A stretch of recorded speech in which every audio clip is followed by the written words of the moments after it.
Hi guys, I'm Laura Vitale. On this episode of Laura in the Kitchen, I'm going to show you what I like to call my lover's chocolate mousse. This recipe is incredibly easy to do. I'm going to take all the fear out of making chocolate mousse by taking you over the ingredients first so we can get started. You're going to need some bittersweet chocolate chips, a little bit of unsalted butter. You're going to need some heavy cream, sugar, vanilla extract, water, a pinch of instant espresso powder, an egg yolk, and an egg white. Now, let me give you a few tips here. Keep the heavy cream in the fridge until the last minute you're going to whip it up, because that way it whips up much faster. And always do it in like a ceramic bowl or a glass bowl or a metal bowl. Never do it in a wooden bowl because it doesn't really mix that well. The first thing we're going to do is actually whip the heavy cream, because I'm actually just putting it into this little bowl. All I'm going to do is just whisk this until it gets nice stiff peaks, and then I'm going to pop it in the fridge while I work on the rest of the recipe.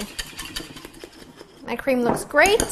Now, I should have used a bigger bowl, but I didn't, so I just switched to my little half moon whisk here just to make my life a little bit easier. Now, I'm just going to pop this into the fridge, and we'll go on to the next step. Now, in this bowl, I'm going to put in my egg yolk and my sugar, and it's not a whole lot because this is just enough for 2 people. And I'm going to just mix this until, for a good minute or 2, or until the egg yolk becomes nice and pale, like a thick, pale color.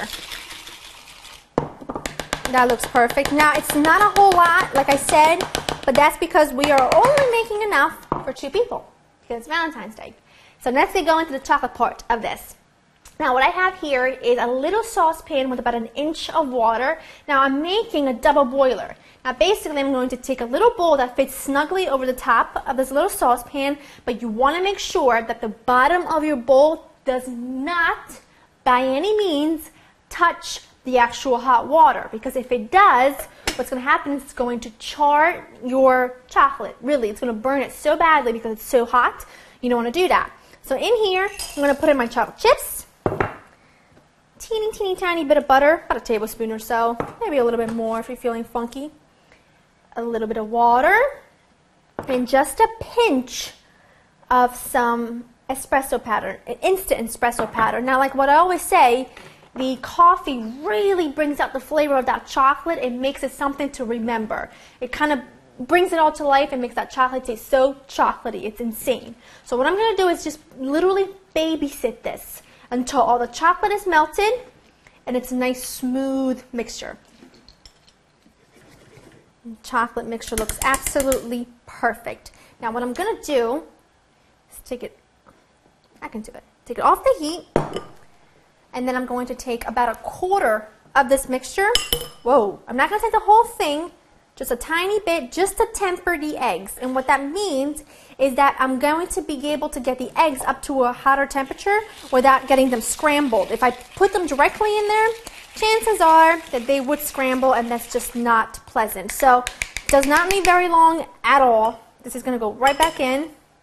That's my treat.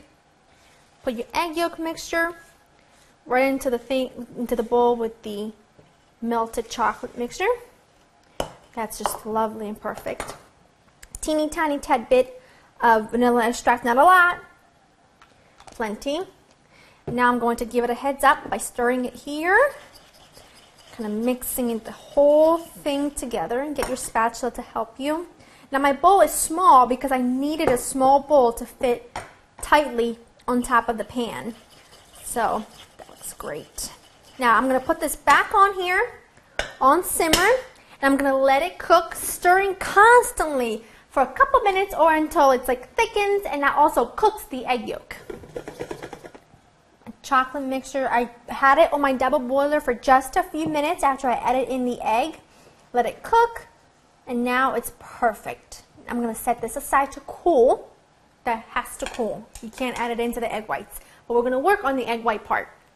My egg white, I'm going to put it into a bowl, just like that, and just taking a whisk. If you're using the same whisk for this that you use for your chocolate, make sure you wash it super well, because if anything's dirty, the whisk or the bowl, the egg whites will not form stiff peaks. So just continue to mix this until it forms stiff peaks. There go your stiff peaks. That is what you're looking for. So now what we're going to do is we are going to pretty much mix all of our 3 elements together. but doing this really carefully, and you definitely want to make sure that your chocolate mixture has cooled a bit before you do this. You don't want to deflate the eggs, you don't want to deflate the heavy cream, because you worked hard whipping that up, you know? So now I'm going to add in my heavy cream that we whipped up, and all I'm going to do is just fold everything together until you have one solid chocolate mixture. That looks scrumptious. Now all I'm going to do is divide this between two little trifle dishes. I'm going to have a nice chocolate mousse once it sets. I love it. There's very few things that scream decadence and romance as much as chocolate mousse. But it's just the ultimate. Now, the not so wonderful part about this recipe is that this needs time to set. Now, what I'm going to do is I'm going to cover the plastic wrap, and you're going to need a minimum of 4 to 6 hours, but I like to do this overnight because once you do it overnight, you really get that incredible mousse texture.